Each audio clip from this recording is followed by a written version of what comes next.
अभी हम लोग हैं होटल पनास में और यहाँ सभागार में इंडियन डेंटल एसोसिएशन बिहार एवं मेदांता गुरुग्राम के संयुक्त तत्वाधान में ओरल कैंसर पर सेमिनार आयोजित किया गया है। इस विषय पर हम बात करेंगे। हमारे साथ डॉक्टर कुमार मानवेंद्र हैं, इंडियन डेंटल एसोसिएशन के सचिव हैं। सर, आप सर ये जो आप लोगों ने सेमिनार किया है, आप समझ सकते हैं कि कैंसर की जो स्थिति है खास करके बिहार जैसे पिछड़े राज्य में पता चलते चलते लोगों को देर हो जाती है। सही बात है। एक्चुअली आपको जान के आश्चर्य होगा कि टाटा कैंसर सेंटर के बाद सबसे ज़्यादा कैंसर का पेशेंट महावीर कैंसर में है और ये डे बाय डे बढ़ रहा है।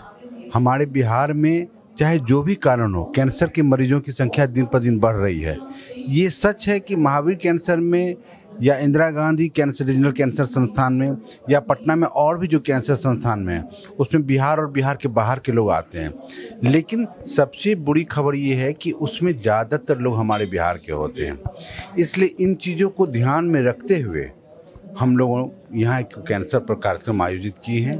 क्योंकि अपना प्रदेश जो है शराब मुक्त प्रदेश है, सरकार के सहयोग से उस पर कार्रवाई भी की जा रही है।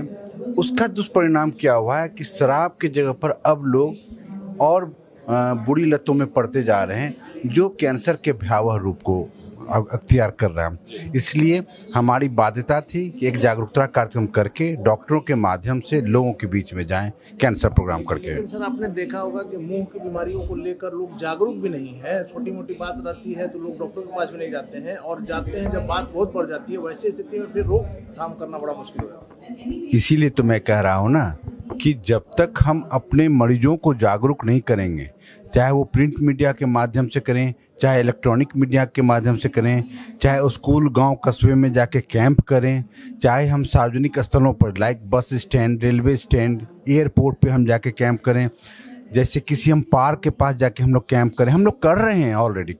इस चीज़ पर उसका असर को नजर आ रहा है। उसका असर नज़र ये आ रहा है कि अब सबसे अच्छा असर वो नज़र आ रहा है। ऐसा मेरे पास सैकड़ों उदाहरण है कि जहाँ घर की बेटी, मैं बेटी पर जोर दे रहा हूँ, अपने पिता को कहती है कि पापा आप खैनी छोड़ दीजिए, तंबाकू छोड़ दीजिए, गुटखा छोड़ दीजिए।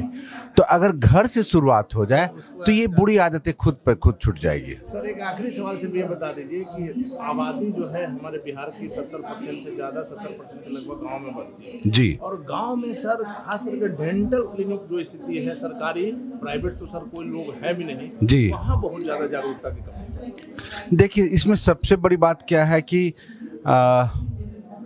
आप मानेंगे सर? मैं ये सच है, ये सच है।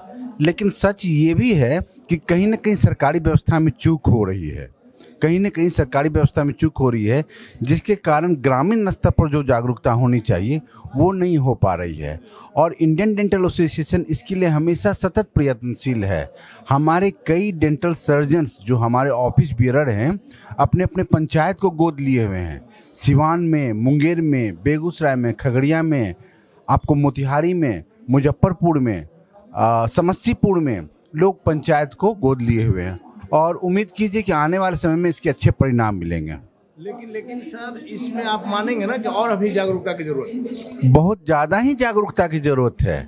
देखिए, जब तक आप जागरूक नहीं होंगे तब तक आप सही डॉक्टर के पास सही समय पर सही इलाज नहीं करा सकते हैं। क्योंकि बचाव का एकमात्र उपाय वही है कि सही समय पर आप डॉक्टर के पास जाएं और सही डॉक्टर के पास सही समय पर सही इलाज होना चाहिए। सही डॉक्टर। मैं हमेशा अपने पेशेंट को कहता हूं कि आप इंडिया या वर्ल्ड के किसी भी पार्ट में रहें, बट आप क्वालिफाइड डॉक्टर के यहाँ जाएं। उसके पीछे सबसे बड़ी वजह ये रहेगी कि वो आपका प्रॉपर वे में साइंटिफिक बेस पर, क्लिनिकल बेस पर ट्रीटमेंट करेगा, जहां नुकसान होने की कम से कम गुंजाइश रहेगी और जिस पर्पस से आप गए हैं आपको उसमें फ़ायदा मिलेगा। Thank you sir. और आपके माध्यम से मैं एक बात और कहना चाहूँगा कि जो जितनी भी ये केसेस बढ़ रही हैं, कहीं ना कहीं आप झोला छाप डॉक्टरों को परहेज करें, ठीक है ना।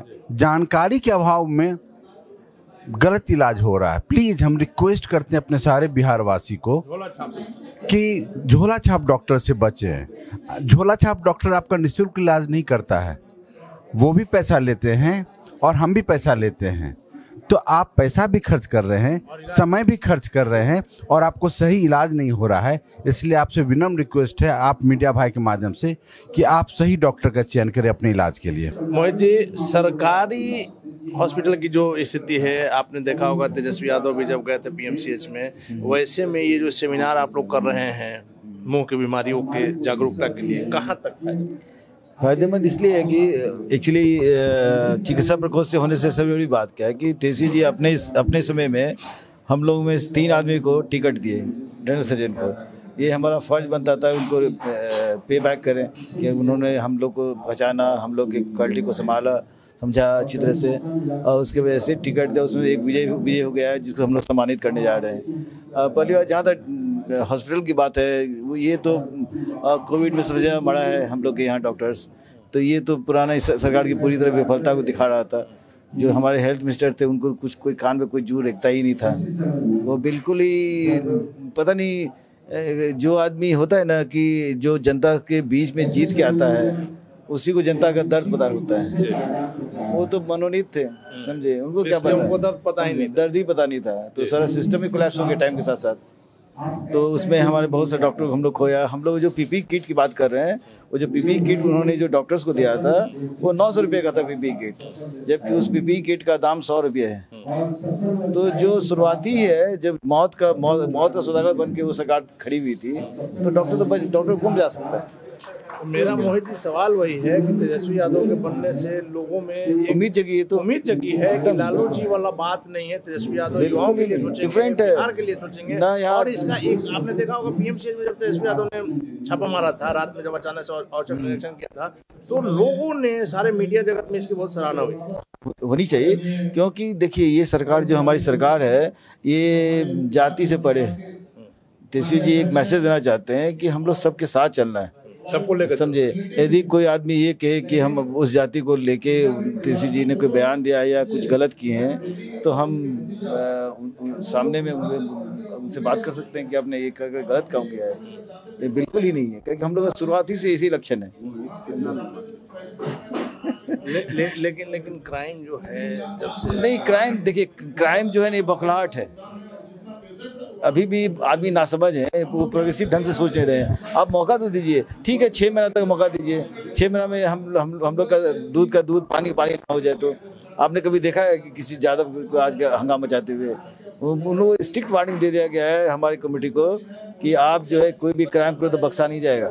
कोई भी व्यक्ति वो क्राइम करेंगे तो बचेंगे नहीं, सवाल नहीं उठता है। चलिए अब आ जाते हैं डेंटल एसोसिएशन की। आज जो यहाँ पर जो समारोह चल रहा है, बिहार की जो स्थिति है, बिहार सबसे पिछड़ा राज्य है, उसमें 70% आबादी जो है गांव में बसती है। लोगों में जागरूकता की क्या कमी है, आप देख सकते हैं कि आपके पास भी जो मरीज आते हैं वो इस स्टेज में आते हैं जिन्हें बचाना मुश्किल हो जाता है। एग्जैक्टली, क्या किया जाए?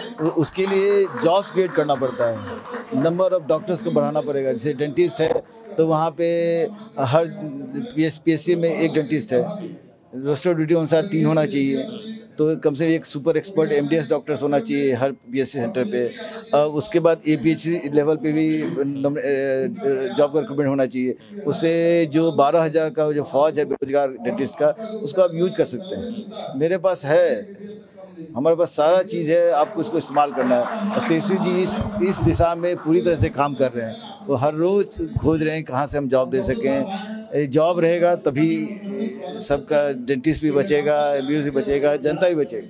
चलिए आखिरी सवाल में रही है कि तेजस्वी यादव से जो लोगों को आशा जगी, आप बता रहे हैं जो गैपिंग है, जो अनुपात है डॉक्टर का मरीज का, वो उसको कैसे फिट पूरा किया जाए? तेजस्वी यादव से माना जाए कि उप मुख्यमंत्री के साथ साथ स्वास्थ्य मंत्री भी हैं, वो तो जॉब ही क्रिएट करने के लिए आए हैं यहाँ पे।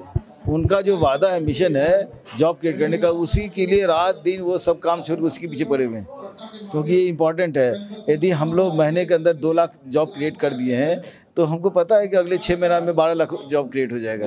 ये हमारे सेंट्रल गवर्नमेंट को भी एक मैसेज आएगा कि एक छोटे से राज्य में, बिहार जो गरीब राज्य है, वो इतना जॉब क्रिएट कर सकता है, तो आप जैसे लोग क्यों नहीं करते हैं? आप जॉब ले रहे हैं, हम जॉब दे रहे हैं। जो डेंटल की खास करके स्थिति है सर, मुंह की बीमारियों को लेकर के लोग में जागरूकता का एकदम से अभाव देखने को मिलता है। क्या किया जाए कि लोग इसको लेकर जागरूक हो सकें? इसके लिए मेरे ख्याल से सरकार को अवेयरनेस क्रिएट करना बहुत ज़रूरी है। और जैसे हम सब ने देखा है, आजकल फिल्म जाते हैं या सिगरेट का पैकेट देखते हैं तो उसमें फ़ोटोग्राफ्स हैं, और सरकार ने अवेयरनेस क्रिएट तो किया है। अब पहले हमारे क्लिनिक में पेशेंट आते थे और कहते थे तंबाकू से कैंसर होता है, हमें तो मालूम भी नहीं था। आजकल ये नहीं सुनने को मिलता है। आई थिंक इतनी अवेयरनेस बहुत अच्छी क्रिएट की है। सो एटलीस्ट पब्लिक में ये तो है कि तंबाकू से कैंसर, मुंह का कैंसर होता है। जो अगला कदम उठाना है वो है हम लोग जो फर्स्ट लाइन डॉक्टर्स होते हैं, मींस जो सबसे पहले पेशेंट को मिलते हैं, उनको कैंसर की पहचान पता होनी चाहिए, मुंह के कैंसर की। एंड उसमें जैसे डेंटल एसोसिएशन बहुत इंपॉर्टेंट है, बिकॉज अधिकतम मरीज डेंटिस्ट के पास कोई ना कोई तकलीफ लेके जाते हैं जब मुंह में, जबाड़े में या गाल में कैंसर होता है। तो वहाँ पे अवेयरनेस डेंटल कम्युनिटी को चाहिए, कैंसर की अर्ली स्टेज में पहचान चाहिए और एक्सेस चाहिए। एक्सेस मीन्स पहचान करने के बाद एक सेंटर चाहिए जहाँ पे आप पेशेंट्स को भेज सकते हैं। वो पेशेंट के विसिनिटी में, उनके लोकेलिटी में होना चाहिए, 50 किलोमीटर, 100 किलोमीटर, ताकि पेशेंट वहाँ तक जा भी पाए। सो हमारे कंट्री में इकोनॉमिक्स का चैलेंज तो है ही, तो इसलिए हमको सॉल्यूशंस लोकल ढूंढने चाहिए। सर, आपने अपने करियर में ऐसे बहुत से पेशेंट देखे होंगे जो यदि शुरुआती स्टेज में आपके पास आगे रहते हैं तो उन्हें बचाया जा सकता है। बिल्कुल। वैसे लोगों को क्या अक्सर कहेंगे, क्योंकि बिहार जो है वो पिछड़ा राज्य है, 70% आबादी ऐसे भी गांव में है। शहर में भी जब लोग जागरूक नहीं है तो गांव की जो स्थिति आप समझ सकते हैं। आप ठीक कह रहे हैं जी। ये 20-80% रूल है।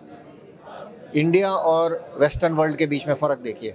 वहाँ 80% मरीज़ अर्ली स्टेज में आते हैं, स्टेज 1, स्टेज 2, जिसमें अधिकतम मरीज़ इलाज के बाद ठीक हो जाएंगे, कैंसर मुक्त रहेंगे। इंडिया में 20% आते हैं, 80% इस एडवांस आते हैं जहाँ कि आप बच नहीं सकते। तो इसको 80-20 नियम कहते हैं हम। 20% अर्ली स्टेज में आते हैं जहाँ 80% ठीक हो जाते हैं, लेकिन वो इंडिया में कम देखने को मिलता है। सो अवेयरनेस, आपने बिल्कुल सही बोला। इसके लिए अवेयरनेस और एक्सेस दोनों चाहिए। पेशेंट को अवेयरनेस होना चाहिए कि कैंसर की पहचान, कि मेरे को कैंसर के लक्षण कुछ लग रहे हैं। डॉक्टर जो फर्स्ट टाइम देखते हैं उनको अवेयरनेस होनी चाहिए कि हाँ, ये कैंसर के लक्षण लग रहे हैं। और ये होने के बाद पेशेंट के पास एक जगह होनी चाहिए जहाँ जाके वो लो कॉस्ट में अपने आप को दिखा के अपनी जांच पड़ताल तो करवा सकता है। काफी ज्यादा है सर इसमें। बहुत ये आपने देखा होगा कि किसी स्टेज तक के लोग यदि आपके पास आते हैं तो बच सकते हैं। मान लीजिए पहला स्टेज तो निकल गया, देखिए सारे स्टेज में इलाज हो सकता है, इलाज होगा। बिल्कुल 4 स्टेज है, लेकिन इलाज का सक्सेस स्टेज पे निर्भर है। अब स्टेज 1 में 90% मरीज इलाज के बाद कैंसर मुक्त रहेंगे, लेकिन स्टेज 4 में 50% या उससे कम कैंसर मुक्त रहेंगे। तो ठीक तो स्टेज 4 मरीज भी होते हैं, बट कम संख्या में, 50%। सर, आखिरी सवाल है कि सरकारी जो हॉस्पिटल है, खास करके बिहार में, आपके यहाँ जो लोग बिहार से जाते होंगे आपने देखा होगा, सरकारी हॉस्पिटल में तो कोई डेंटल को लेकर के कोई व्यवस्था नहीं है। जो है सो ले देकर के प्राइवेट स्तर पर है। सरकार को इसमें क्या करना चाहिए, क्योंकि सरकार जो है स्वास्थ्य पर इतना ज़्यादा खर्च करती है, लेकिन इसका असर कुछ नज़र नहीं आता। हाँ, आपका बात तो ठीक है। मेरे ख्याल से स्वास्थ्य पे खर्चा और करना चाहिए। अगर आप परसेंटेज एक्सपेंडिचर ऑन हेल्थ देखें तो इंडिया का हाई नहीं है, बट इंडिया का लिमिटेशन भी है। हमने बहुत प्रगति की है, लेकिन हम एक अमीर देश नहीं है। घूम फिर के हम अमीर देश नहीं है, हमें ये समझना ज़रूरी है। सो हमें अपने लेवल पे अपने सॉल्यूशंस निकालने हैं। और अगर आप पूछें कॉस्ट इफेक्टिव सॉल्यूशन, सबसे ज़्यादा प्रिवेंशन। सो अगर आपके पास लिमिटेड फंड है तो आपको एक बिग पोर्शन प्रिवेंशन की तरफ डालना चाहिए। मींस बीमारी होने से ही रोकें, जिसके लिए अवेयरनेस, जागरूकता का अलावा उससे ज़्यादा कॉस्ट इफेक्टिव कोई ट्रीटमेंट नहीं है कि आप बीमारी होने से ही रोक दें। एंड ऑफ कोर्स बढ़ती स्टेज में सबसे बड़ा प्रॉब्लम है कि रिजल्ट भी कम हो जाता है, लेकिन इलाज भी बड़ा हो जाता है, तो उसकी कॉस्ट भी बहुत भारी पड़ती है। सर, आपने जो जानकारी दी, निश्चित तौर पर लोगों को, वैसे मरीजों को फायदा होगा। एक सर जानकारी और दे दिया जाए कि क्या दिक्कत हो लोगों को मुंह में जो लगे, जो उनको समझ में नहीं आ रहा है, लेकिन लगे कि ये परेशानी आ रही है, तो उन्हें डॉक्टर के पास जाना चाहिए। ये बहुत, मेरे हिसाब से बहुत महत्वपूर्ण सवाल है। तो कैंसर के कुछ लक्षण होते हैं, मुंह के कैंसर के। उसमें सबसे पहला लक्षण होता है मुंह में छाला या गांठ, जो 2 हफ्ते तक ठीक ना हो। अब जैसे आम मुंह का छाला है, हफ्ते भर में ठीक हो जाता है, आता है जाता है, लेकिन एक छाला या एक गांठ जो किसी व्यक्ति के मुंह में 2 हफ्ते से ठीक ना हो, वो कैंसर का लक्षण हो सकता है। उस तरह डेंचर अगर ठीक से फिट होना बंद हो जाए, जो पहले सही बैठते थे, मुंह में एक जगह दर्द, कान की तरफ दर्द भागना, ये भी मुंह के कैंसर की निशानी होती है, क्योंकि कान की और जीभ की नस एक बराबर होती है, तो जीभ का दर्द कई बार कान में महसूस करते हैं। मुंह में बेवजह खून आ जाना, खाना खाने निगलने में दर्द होना या अड़चन होना, या गर्दन में एक गांठ पैदा हो जाना, क्योंकि मुंह का कैंसर जब गर्दन की तरफ भागता है तो गर्दन में गांठें बन जाती हैं। अब आप सुन के सोच रहे होंगे ये तकलीफ तो कोई इंसान नहीं है जिसकी ज़िंदगी में कभी ना हुई हो। तो पहचान तकलीफ होने से नहीं है, पहचान है तकलीफ 2 या 3 सप्ताह तक ठीक नहीं होती है। अगर ठीक ना होए तो इसके लिए ज़रूर आपको किसी डेंटल, ENT, फिजिशियन को दिखा के चेक करा लेना चाहिए। मुंह का कैंसर देखने से पहचानना आसान होता है, तो आपने सिर्फ डॉक्टर को जाके दिखाना है। पेट की तकलीफ नहीं है कि दिखता नहीं है, मुंह तो खोल के अंदर सब दिख जाता है क्या हो रहा है, सत्य सामने नजर आता है। उसकी फिर तो 2-3 सप्ताह अगर इसमें से कोई परेशानी रह जाए तो उसको इग्नोर नहीं करना चाहिए। हमारे यहाँ सबसे बड़ी भूल चूक यही होती है।